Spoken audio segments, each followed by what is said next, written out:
Muy buenas noches, Iglesia del Tercer Día. Un gusto estar con ustedes nuevamente esta noche a través de este medio, de esta plataforma. El día de hoy quisiera compartirles un mensaje que he titulado El llamado de un siervo. Bien, pues vamos a empezar. Pues yo recuerdo que en nuestros primeros caminales en la obra del Señor, en nuestra vida misma, recuerdo los llamados que Dios emprendió hacia nuestras vidas de una manera diversa, distinta y llena de gracia.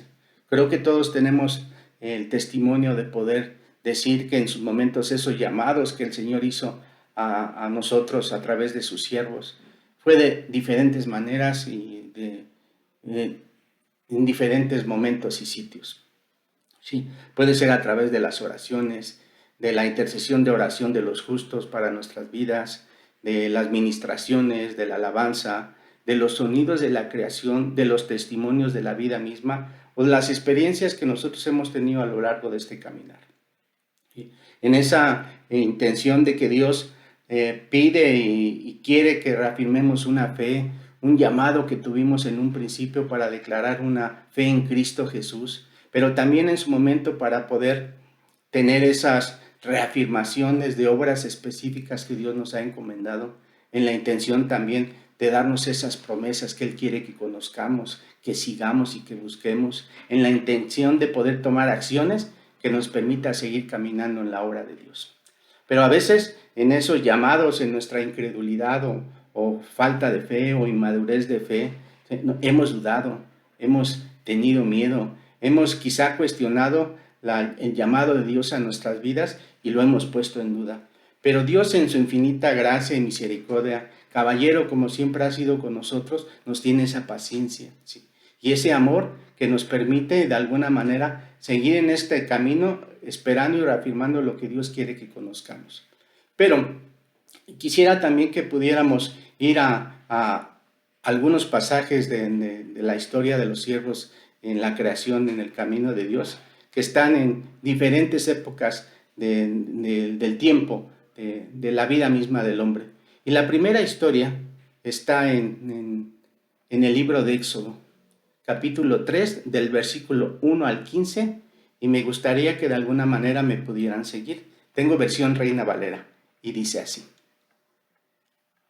Apacentando Moisés las ovejas de Jetro, su suegro, sacerdote de Madián, llevó las ovejas a través del desierto y llegó hasta Horeb, monte de Dios. Y se le apareció el ángel de Jehová en una llama de fuego en medio de una zarza, y él miró y vio que la zarza ardía en fuego y la zarza no se consumía. Entonces Moisés dijo, iré yo ahora y veré esta gran visión. ¿Por qué causa la zarza no se quema? Viendo Jehová que él iba a ver, lo llamó Dios de en medio de la zarza y dijo, Moisés, Moisés. Y él respondió, heme aquí. Y dijo, no te acerques, quita tu calzado de tus pies, porque el lugar que tú estás, tierra santa es. Y dijo, yo soy el Dios de tu padre, Dios de Abraham, Dios de Isaac y Dios de Jacob. Entonces Moisés cubrió su rostro porque tuvo miedo de mirar a Dios. Dijo luego Jehová, bien he visto la aflicción de mi pueblo que está en Egipto y he oído su clamor a causa de sus extractores, pues he conocido sus angustias. Y he descendido para librarlos de mano de los egipcios y sacarlos de aquella tierra a una tierra buena y ancha, a tierra que fluye leche y miel, a los lugares del cananeo, del eteo, del amorreo, del fereceo, del heveo y del jebuseo. El clamor pues de los hijos de Israel ha venido delante de mí, y también he visto la opresión con que los egipcios los oprimen.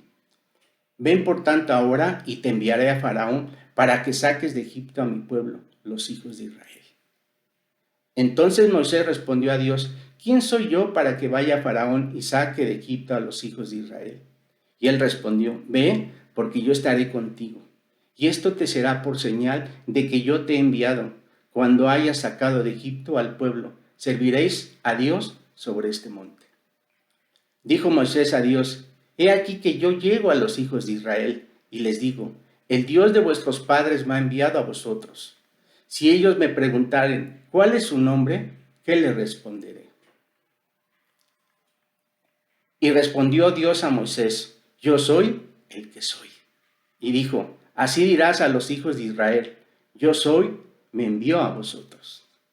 Además dijo Dios a Moisés, así dirás a los hijos de Israel, Jehová, el Dios de vuestros padres, el Dios de Abraham, Dios de Isaac y Dios de Jacob, me ha enviado a vosotros. Este es mi nombre para siempre. Con él me recordarán por todos los siglos. Esta historia se lleva a cabo en la tierra de Madián. Moisés tenía ya 80 años, ¿sí? 40 años de haber salido de Egipto y de haber llegado a esas tierras en donde forja una vida. Y en ese instante Moisés estaba pastoreando a sus ovejas cuando ve que a lo largo en el monte, en la llanura, hay una zarza que está ardiendo y se acerca. Sí. A mí me gusta esta historia porque es una historia donde el Señor hace un llamado a aquel líder, a aquel caudillo, a aquel hombre culto, diestro en las artes y en las enseñanzas del pueblo de egipcio, ¿sí? Tuvo que haber pasado 40 años en el desierto para tener un llamado particularmente que el Señor le encomendaba en ese instante, en la intención de liberar a su pueblo. Es una historia donde hay una opresión del pueblo de Israel por el yugo que ellos recibían por el faraón estando en Egipto, ¿sí? Hay una gracia de Dios que ve el sufrimiento del pueblo y hay una gracia redentora que se compadece del pueblo en la intención de poderlo rescatar, ¿sí? El Señor escucha el clamor y la oración del pueblo de Israel por las condiciones en las que estaba. Y en ese momento el Señor hace un llamado divino a la vida misma de Moisés en ese tiempo, en ese momento. A sus 80 años él es llamado a una misión específica para ir y liberar al pueblo de Israel del yugo del faraón estando en Egipto. Me gusta mucho la historia porque también en la condición natural de Moisés, ¿sí? Él tiene duda, él tiene temor, ¿sí? Él duda de sus capacidades, de lo que Dios le estaba mandando llamar y cuestiona en repetidas ocasiones lo que Dios le da, ¿sí? Pero Dios en su infinita gracia le concede de esa identidad y esa autoridad, ¿sí? En la intención de que él a través de esa identidad que tendría en el Señor le iba a conceder todas esas señales y prodigios para que él pudiera comprobar que había sido llamado por Dios. ¿Y qué mencionar de la misma obediencia de Moisés? Esa historia más adelante en el capítulo 4 sigue manifestando la duda de Moisés a la comisión, al mandato, al llamamiento que el Señor le había concedido. Dice la Biblia que también él le cuestiona y dice, oye, yo voy a llegar, Señor, voy a llegar ahí con los hijos de Israel y les voy a decir que tú has hablado, pero si ellos no me creen, ¿qué les he de decir? Y dice, mira, dice, ¿qué tienes en tu mano? Le dice el Señor. Dice, tira lo que tienes en tu mano y tira su vara. Y esa vara cuando él la tira se convierte en una culebra. Dice la Biblia que en ese momento Moisés tuvo temor de la culebra y se hizo a un lado. Le dijo el Señor, extiende tu mano y tómala de la cola. Y cuando Moisés hace eso, la culebra se vuelve a convertir en vara. Sí. Y esta será la primer señal, dice el Señor, que tú harás a ellos para que demuestres que yo te he hablado. Dice, ahora mete tu mano a tu pecho. Y Moisés mete su mano a su pecho. Ahora sácala. Y cuando Moisés saca su mano, ve que su mano tiene lepra. Y la vuelve a meter a su pecho. Y cuando la vuelve a sacar, su mano ya está totalmente sanada. Dice, esto será la segunda señal que tú has de hacer para que demuestres que yo te he hablado. Pero si por la primera y segunda señal ellos no te creen, dice, tú irás a las aguas del río, tomarás aguas y las vertirás en la tierra. Y esa agua se convertirá en sangre, como tercer señal para que ellos vean que yo te he mandado y que te he mandado para que cumplas con esta obra. Y la historia continúa en ese mismo capítulo, porque Moisés en su humildad, en su duda, le dice, Señor, ¿pero qué he de hacer yo si soy tardo de habla? ¿Qué he de decirles si no tengo esa fluidez de la manera de hablar? Todos sabemos y recordamos que Moisés tenía problemas para hablar. Y el Señor le dice, mira, que yo te voy a dar las palabras a través de la vida de tu hermano Aarón. Él será tu boca y tú serás mi voz en la boca de él. Y él hablará al pueblo lo que tú le dirás y lo que yo te he de decir para que se lo digan al pueblo y al faraón mismo. Dice, y llevarás tu vara para que con esa vara haga los prodigios. Qué bendición y grandeza de nuestro Dios en toda esa paciencia que le tuvo a Moisés, en una intención de que él fuera fortalecido, en una identidad, en una compañía que el Señor le iba a conceder, y todas esas bendiciones para que él hiciera prodigios y demostrara que el Señor lo guiaba y lo protegía y le daba toda esa autoridad para emprender lo que él quería hacer. La otra historia está en el libro de Jueces 6, del versículo 1 al 18. Tengo versión Reina Valera que dice así. Los hijos de Israel hicieron lo malo ante los ojos de Jehová, y Jehová los entregó en manos de Madián por 7 años. Y la mano de Madián prevaleció contra Israel, y los hijos de Israel, por causa de los madianitas, se hicieron cuevas en los montes y cavernas y lugares fortificados. Pues sucedía que cuando Israel había sembrado, subían los madianitas y amalecitas y los hijos del oriente contra ellos. Subían y los atacaban. Y acampando contra ellos destruían los frutos de la tierra hasta llegar a Gaza, y no dejaban que comer en Israel, ni ovejas, ni bueyes, ni asnos. Porque subían ellos y sus ganados, y venían con sus tiendas en gran multitud como langostas. Ellos y sus camellos eran innumerables. Así venían a la tierra para devastarla.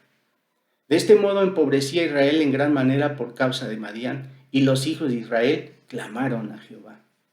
Y cuando los hijos de Israel clamaron a Jehová, a causa de los madianitas, Jehová envió a los hijos de Israel un varón profeta, el cual les dijo, así ha dicho Jehová, Dios de Israel, yo os hice salir de Egipto y os saqué de la casa de servidumbre, os libré de la mano de los egipcios y de la mano de todos los que afligieron, a los cuales eché delante de vosotros y os di su tierra.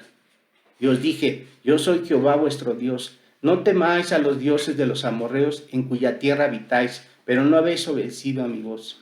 Y vino el ángel de Jehová y se sentó debajo de la encina que está en Ofra, la cual era de Joás Abieslita, y su hijo Gedeón estaba sacudiendo el trigo en el lagar para esconderlo de los madianitas. Y el ángel de Jehová se le apareció y le dijo, Jehová está contigo, varón esforzado y valiente. Y Gedeón le respondió, Señor mío, si Jehová está con nosotros, ¿por qué nos ha sobrevenido todo esto? ¿Y dónde están todas sus maravillas que nuestros padres nos han contado diciendo? ¿No nos sacó Jehová de Egipto? Y ahora Jehová nos ha desamparado y nos ha entregado en mano de los madianitas. Y mirándole Jehová le dijo, ve con esta tu fuerza y salvarás a Israel de la mano de los madianitas. ¿No te envío yo? Entonces le respondió, Señor mío, ¿con qué salvaré yo a Israel? He aquí que mi familia es pobre en Manasés, y yo el menor en la casa de mi padre. Jehová le dijo, ciertamente yo estaré contigo y derrotarás a los madianitas como a un solo hombre. Y él respondió, yo te ruego que si he hallado gracia delante de ti, me des señal de que tú has hablado conmigo. Te ruego que no te vayas de aquí hasta que vuelva a ti y saque mi ofrenda y la ponga delante de ti. Y él respondió, yo esperaré hasta que vuelvas.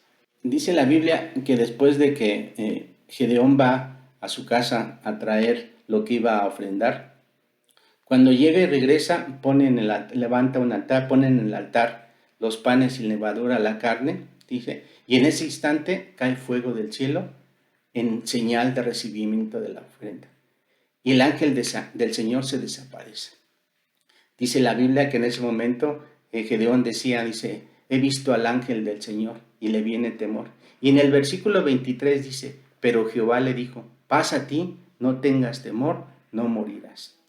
Y en esa misma noche, como parte del ministerio y en la ratificación de lo que Dios le había concedido después de haber levantado ese altar de adoración y de agradecimiento y de ratificación de lo que Dios le estaba pidiendo a Gedeón, dice la Biblia que el primer ministerio que él tiene en esa noche es ir a derribar el altar de Baal, la figura del dios Acera, en la intención de romper con toda esa idolatría que era lo que separaba al pueblo de Israel de la gracia de Dios.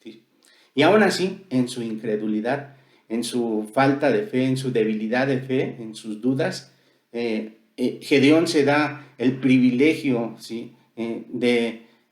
Más que privilegio, la duda misma lo lleva a pedirle al Señor algunas pruebas para que Él ratificara lo que Él tenía que hacer.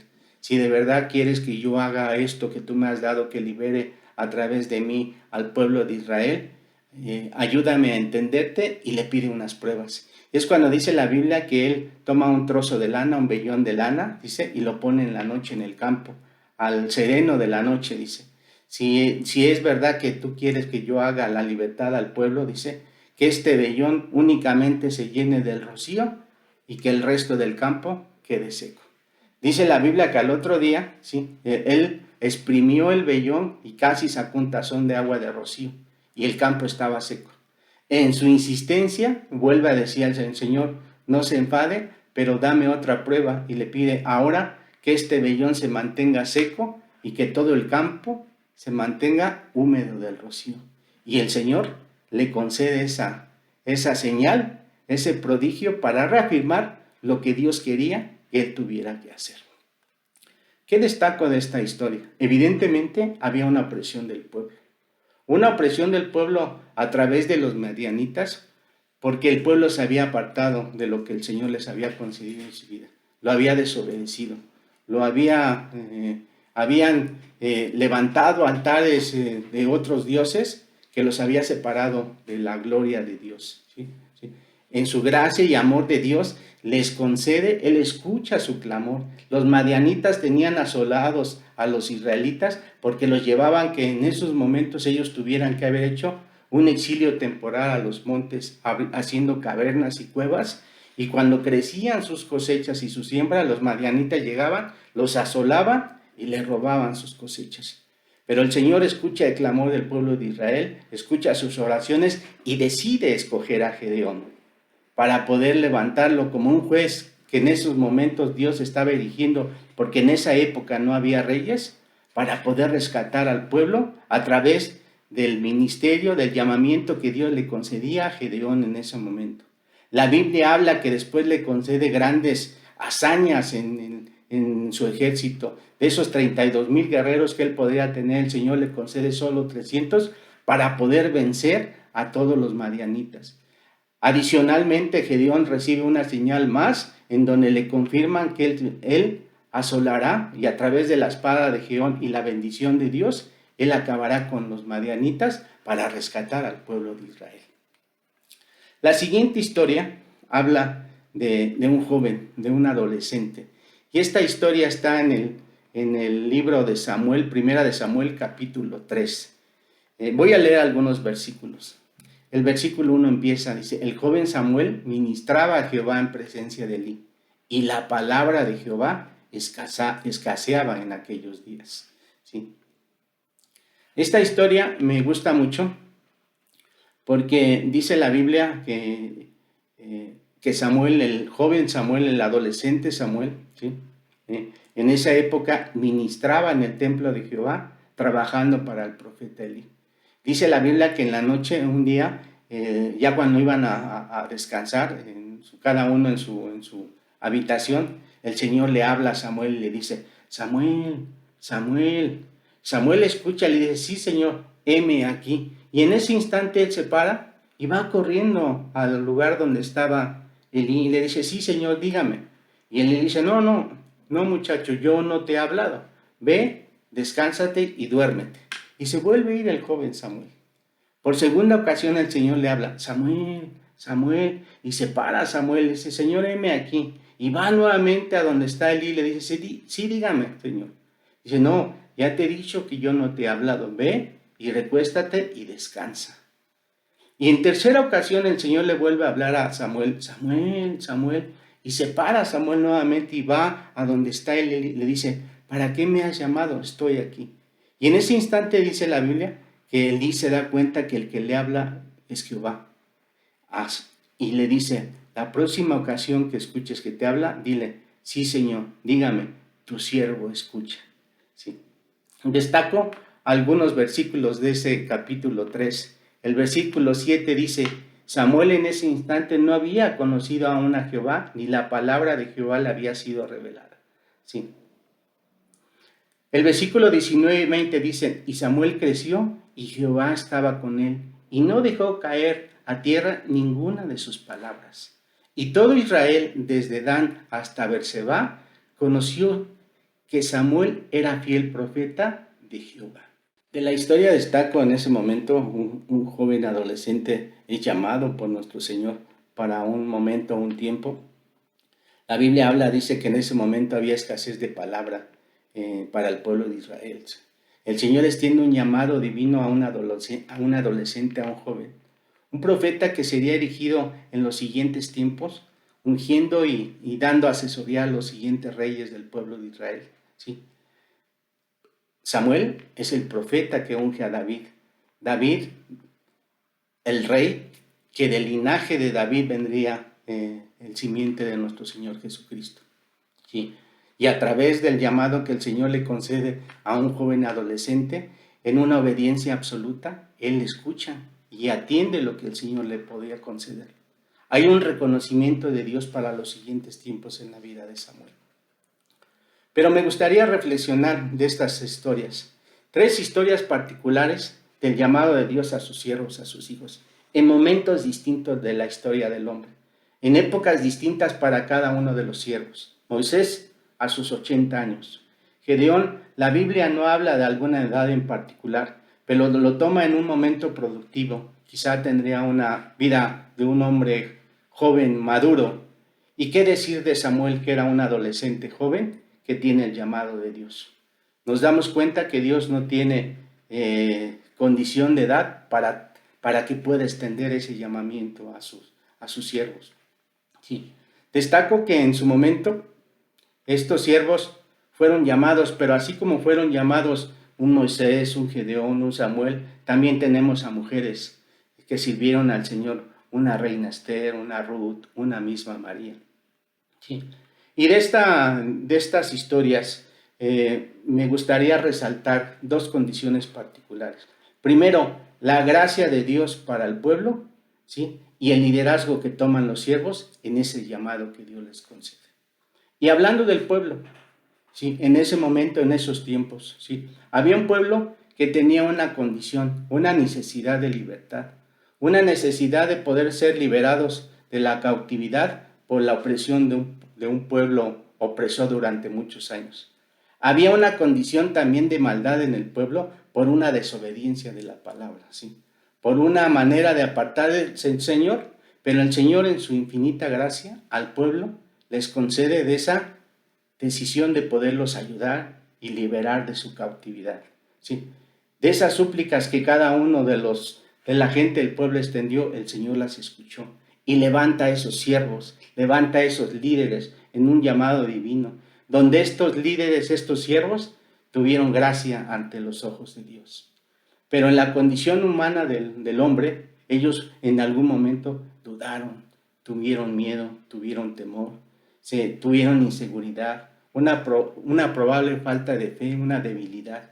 Pero Dios en su infinita gracia de soberanía y amor reafirmó en ellos una identidad que les concedió una fe madura, una autoridad en el Señor que a ellos les permitió tener esos prodigios y señales que Dios les concedió por la fe de ellos, en la intención de que ellos deberían de demostrar que eran respaldados por el poder y la soberanía de Dios ante aquellos que los escucharían, en la intención de poder cumplir con ese llamado.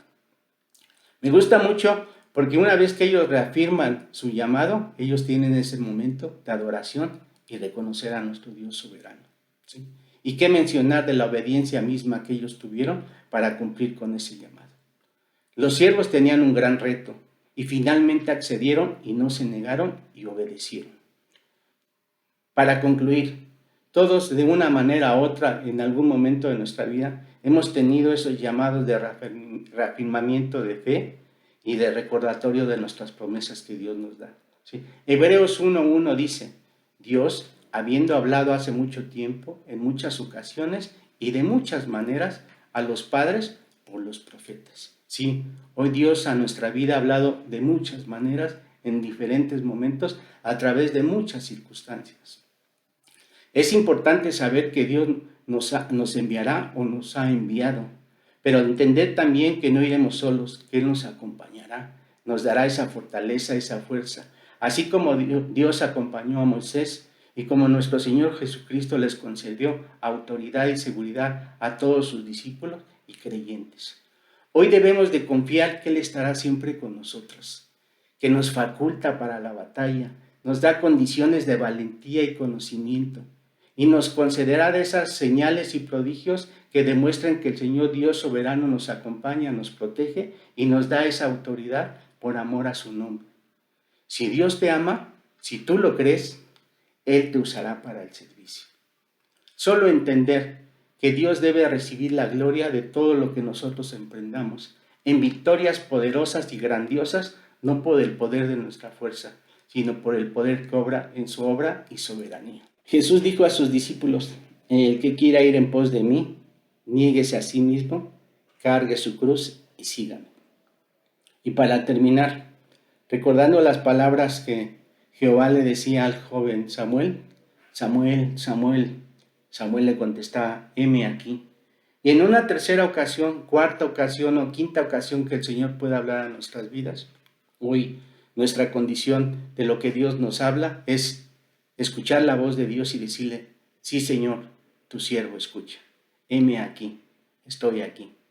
Gracias, Iglesia del Tercer Día, por este tiempo, por este momento. Dios los bendiga y los guarde y nos vemos la siguiente ocasión. Hasta luego.